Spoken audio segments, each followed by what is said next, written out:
Welcome to the second session of the Plotly Dash course. If this is your first time joining us, this course is going to teach you how to create flexible, interactive, and powerful apps to connect directly to your analytics code. By the end of this course, you will learn to share those apps with others on the web whenever you want and as frequently as you want. I'd like to remind everyone that one big advantage of this course is the supportive Plotly community you are about to join. The community will accompany you along the way as you learn Plotly and Dash. So if you haven't done so already, please join the community forum. You can see here on the screen, you just have to go to community.plotly.com and log in or sign up to join us and to get some help from others. I'll also add the link under the video. Okay, so this second session is all about the callback. In the last session, we learned about importing our libraries inside our Dash app, incorporating our data from pandas from an Excel sheet into a pandas data frame, and we learned about the layout. But in today's session, we're going to learn about the callback, because the callback is probably the most important part of Dash. The callback is what brings your Dash app to life. It is what creates interactivity in your Dash app. In essence, what the callback does is it connects between certain components that exist inside the layout. Let's take a look at this app, for example, the Dash in 20. If I want this radio button to connect to my histogram or to influence what is the data that is plotted on the histogram, then I need to use the callback. If I want to connect between the radio button and the Dash AG grid table, I have to use the callback. All these interactions are created within the callback. So let's learn a little bit about the structure of the callback, the syntax, and how to actually work with the callback as you build it. Go to this link that is located under the video and open it up in your browser, wasmdash.versal.app. It takes about 10 seconds to initially load, 10 to 15 seconds, and you'll get this app right here. We're not going to work with this app. We're going to work with a different app. Go to examples, Dash in 20. Once you have Dash in 20, do save and run. And now you should see the Dash in 20 app in front of you. The right side is the app with the radio button, the table, and the histogram. And on the left side, you have the code. Now, we're going to focus today on the callback. So what is this callback? Well, in this case, this callback is connecting between the radio button and the histogram below. The callback is built from two separate sections: the Callback Decorator from line 33 to 36 and the Callback Function. Remember, because I'm going to say this a lot: Callback Decorator, Callback Function. Callback Function is the one on the bottom, and the Callback Decorator is this one on top. Now, the Callback Decorator is always going to have at least two arguments: one input and one output. It could have multiple outputs and multiple inputs, but it's at least going to have one of each. The input and the output both have component ID and component property. This tells the callback what component you are referring to, and the component property tells the callback or tells the app what property of that component you are referring to. Now, you remember last session we went over properties. Every Dash component has properties. In this HTML div, children is a property. In this radio button, the options is a property. The value is a property, and the ID is also a property, right? Row data, column definitions, they're also properties. So in every input in this example, we have to tell the input or the app what to listen to. So in this case, we're telling it, listen to the value property, right? This one. Listen to the value property of this ID, this component ID, which belongs to, let's see what this ID is. It this ID? No, it's not this ID. Is there a HTML ID? No, it is this ID right here, the radio button. So we know we're going to listen to the radio button, but specifically we're going to listen to the value of the radio button. All right, let's take an example of a drop down. I'm going to take a drop down here. I want to add another input, just as an example so you understand what we're doing. Drop down, we'll take just this basic example. Let's take this one.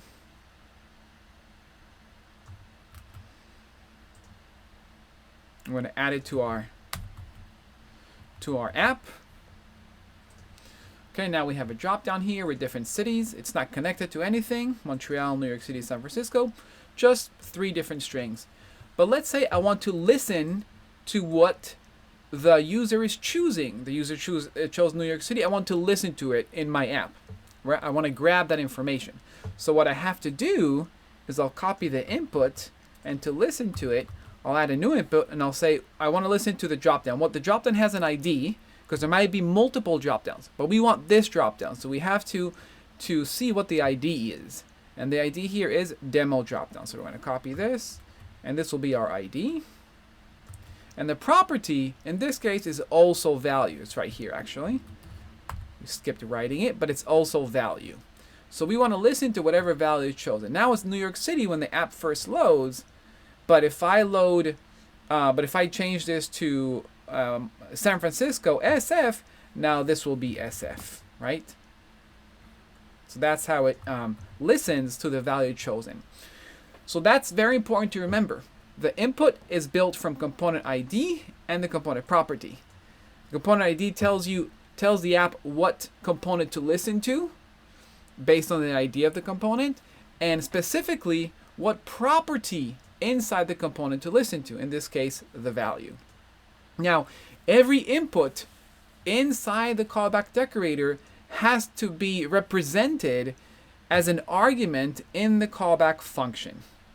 So if we have 2 inputs, we need 2 arguments. This will be the column chosen. I just called it column chosen. You can call it whatever you want. You can call it radio button 1. Whatever you want to call it, or just radio button because we only have 1 radio button. And now we have another input. It's the value of the dropdown, whatever the user chooses here. So maybe I'll say, let's put this as dropdown value. Very explicit, right? And I can print this out. Trimmed dropdown value. So if you have 2 inputs or 3 inputs, you need 2 or 3 arguments inside the callback function. If you have 5 inputs, you will need 5 arguments in the callback function in the correct order, from top to bottom, left to right. So this radio button refers to the first component property of the first input. The second argument refers to the second component property of the second input, right? So now that we have that, now let's save and run. And now we'll see when we change this New York City to Montreal, you'll see that it prints Montreal. We'll change this to SF. You see that it prints SF. Because we're just printing. We're not doing anything. We're not connecting the dropdown to the AG grid table or to the histogram or to our title. We just incorporated it and listen as an input to listen to the dropdown chosen.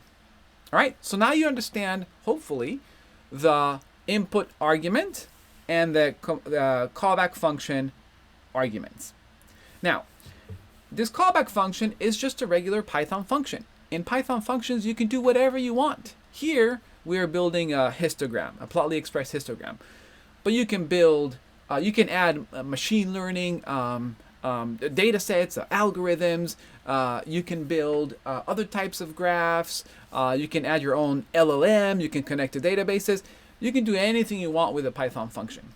In this case, what we wanted to do is take the radio button and update or redraw the histogram so that the y-axis is the column name, right? The radio button chosen. These radio buttons are just column header names.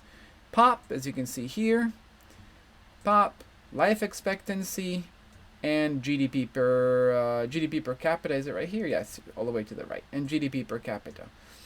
AGGrid capitalizes these, but in the if you print here the DF, you'll see DF head that these are lowercase, right? So all I'm doing, I'm taking these strings, and these strings represent the column headers, and I'm taking them here, right? This is the value that I'm listening to of the radio button, and I'm going to include it inside or assign it to the y-axis of the histogram.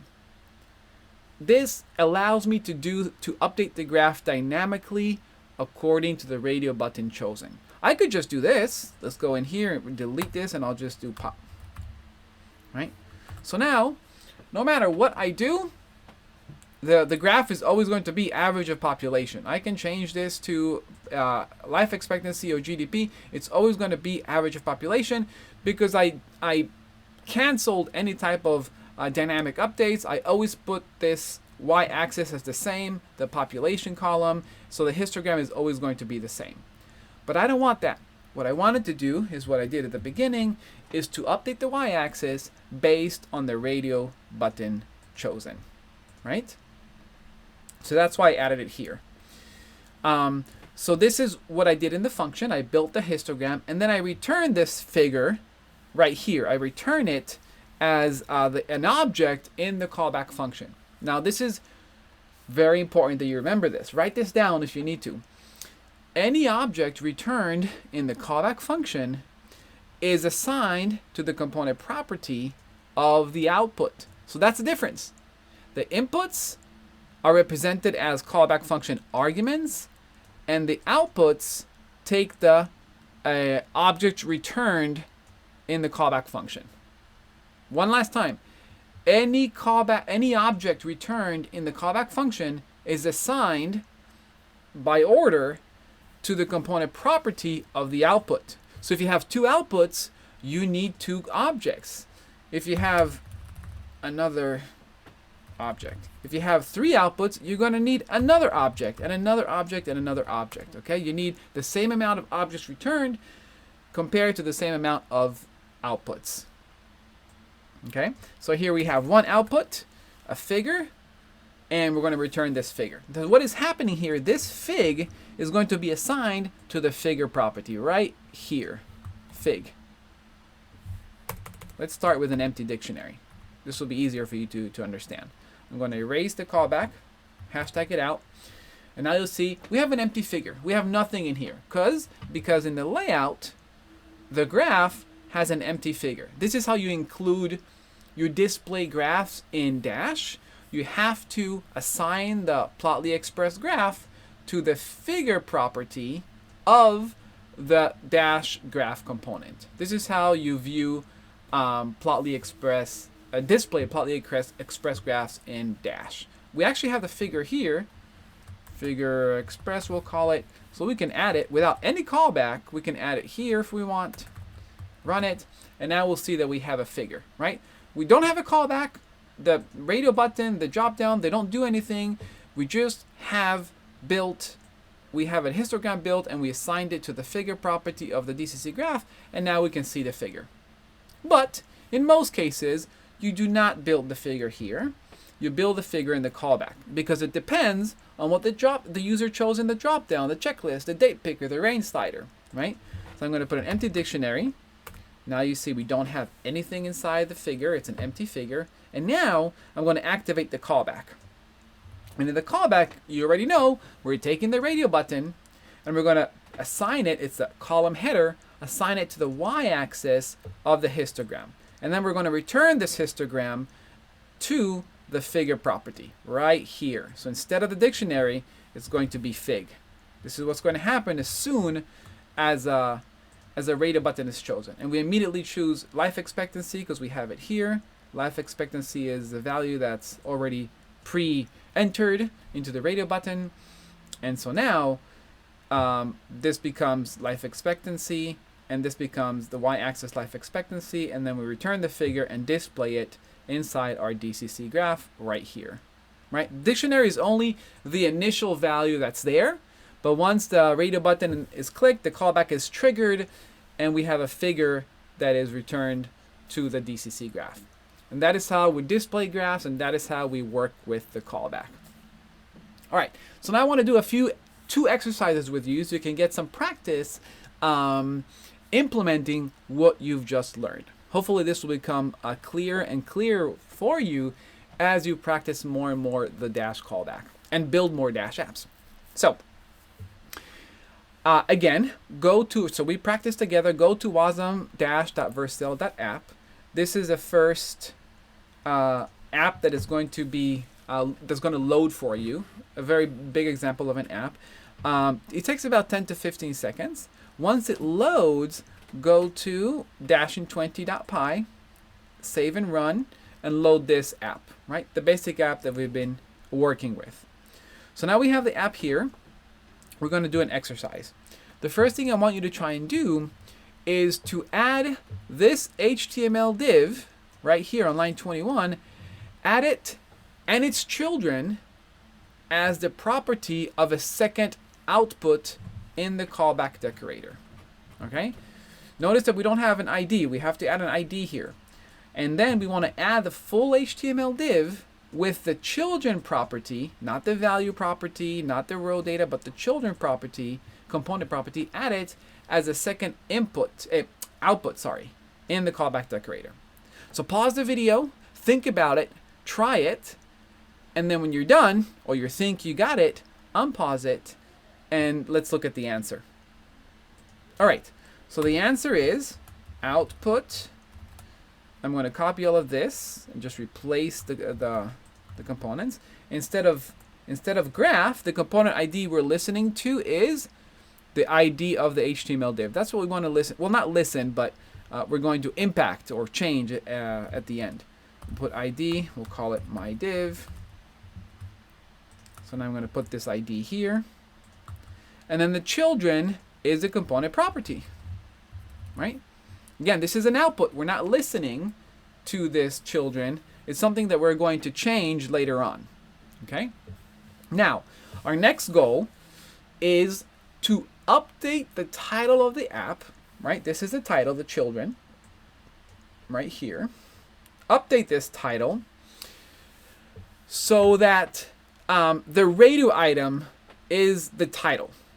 Whatever the radio item selected, pop or life expectancy, this is going to be the new title. So instead of my first app with data, the new title is going to be life expect. Instead of pop, instead of this title, the new title is going to be pop. How do I do that? What do I need to return in the callback function to update the title? Pause the video, take a minute to think about it, and when you think you're done and you understand and you know it, come back and let's listen to the solution. All right, so the solution is we want the title to be whatever the radio button chosen. Let me just print the radio button here so we can see. I'm printing this radio button. We have to add a comma here, forgot. After the children. So now pop, life expectancy, I'm printing it here. So we see that we have just a string of the radio button. We're just printing it. Now, if we want to return it and make it the title, all we have to do, since we have a second output that is the children of the dropdown, we'll do comma and we'll return the column chosen. Or we can call it whatever we want, radio button chosen, whatever. Now I'm going to return this, and this string, this new radio button is going to be assigned to the children property. So it's going to be assigned here, like this. Pop. And if I choose life expectancy, then this is going to be assigned to the children property, because the children property is the second output that is tied to the second object of the callback function. Let's keep this as my first title, save and run, and now we'll see title. Like you saw for the first second it had this title, and then see if it happens again, and then it changes. The callback is activated, and then this changes to life expectancy because this is the radio button. Pop. GDP per capita. Pretty cool, huh? All right, let's do one last exercise.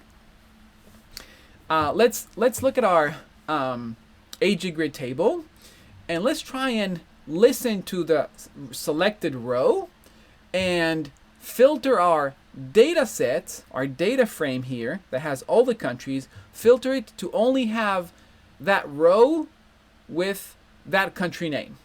I only want one country in the data set. Okay, so let's see how we do this. The first thing we want to do is add this property in the -AG grid located inside the layout. -AG grid options, I'm going to copy. I'm going to show you this. 1 second. -AG grid. You'll need to pause the video just to copy it and add it in line 28. Right under the column definitions property, add another property called -AG grid options. And the dictionary, row selection is the key and single. What this does, it allows you to choose a row. That's it. There is no activity yet. We're not doing anything with it yet. We don't have anything in the callback. We're just selecting a row. Now, let's listen to this row selected and pull out the country data. To do that, I'm going to add this link under the video as well, right here. I'm going to add this link. And this is the properties that trigger callbacks inside -AG grid. There's many, many different properties here. We're going to look for the selected rows property because this is listening to the selected rows. I'm going to copy this, go back here, and we're going to add this to the callback as an input because we want to listen to the selected rows. So we're going to have another input here. Now, how do I add it as a second input? What is supposed to be the component ID? We know already that the component property is going to be selected rows, but what's the component ID? Think about it for a minute. Pause and unpause the video if you need to. The solution is component ID equals something, and component property equals, we already know that's selected rows. Component ID is referring to the ID of the component. What does selected rows belong to? It belongs to this AG grid that we want to listen to. So this is the ID grid. So let's get the component ID grid. And now we have two inputs, so we need two arguments in the function. We'll call it my row, or my selected row, whatever. And then let's just print it out and see what we have, what we get. Control S to save it and run. I'm going to select Albania, and now you see that we get a list. It's very important to see the type of data that you get. We get a list with one dictionary because the dictionary represents the row. So what we want to do is we want to extract Albania. To do that, it's just a little bit of pandas. We're going to do, let's do print. We just want to see how we extract it. We want to go into the my row. And we'll go into the first item inside the list, which is the dictionary. And once we're inside the dictionary, let's go into the country. Let's extract the country key value. So now, save and run, you'll see when we select Albania, now we get Albania. We select Algeria, now we have Algeria. So we successfully selected the country. And now with the country selected, all you have to do is use a little bit more of pandas to filter the data anywhere you want, right? In this case, we're filtering the data, all the data from DF, from the main global data frame. We're filtering it so we only have that country chosen, right? And we're going to the country column, and we're only taking out that country chosen. So now we have a new DF, and this pandas data frame is going to have that country. Let's save and run. And let's choose Albania. And now we see that we printed out Albania because this is a row that we chose, or the country. And we created, we filtered the data frame or sliced it. So now we have a pandas data frame, but we only have the Albania row. The population data, the continent data, the life expectancy, only belonging to Albania. And now we can do whatever we want with it. We can create a new graph. We can filter the histogram to only show that country. We can highlight and build another graph, a line chart that shows Albania over the years, how it's been growing the population. If we had I don't think we have year data here, but if we had multiple years, multiple Albanias, we would see a line chart. So we can do anything we want now that we filter the data. And we did this by extracting the country from the selected row. All right, cool. I hope you enjoyed. I hope you really like this callback session because it's the most important part of Dash. And it takes some practice. So practice the assignments, exercises in assignment number 2 to become better in the callback. One last thing I wanted to tell you is your app project. One of the best ways to learn Dash is by tying your newly gained knowledge to a project of interest. So I want to push you to think of an app that you would like to build by the end of this course. Think of a data set that you're interested in and try to build an app on top of that data set. When you choose a project, try to think of the following. Try to think of what data would you like to analyze? Is the data simple and clean? What is the purpose of building this app? Why would you or others use the app? And think always, try to put yourself in the shoes of others, right? The end user. How would they want to interact with your app? Once you're done with your app, you can post it on the Plotly forum under the Dash Online Course tag, all tags, Dash Online Course right here. You can post it on LinkedIn. You can share it with me. I'd love to see it and give you some feedback on your creations. All right. Good luck with your app project. Good luck with your with assignment number 2 and all the exercises. And I'll see you back here in session number 3.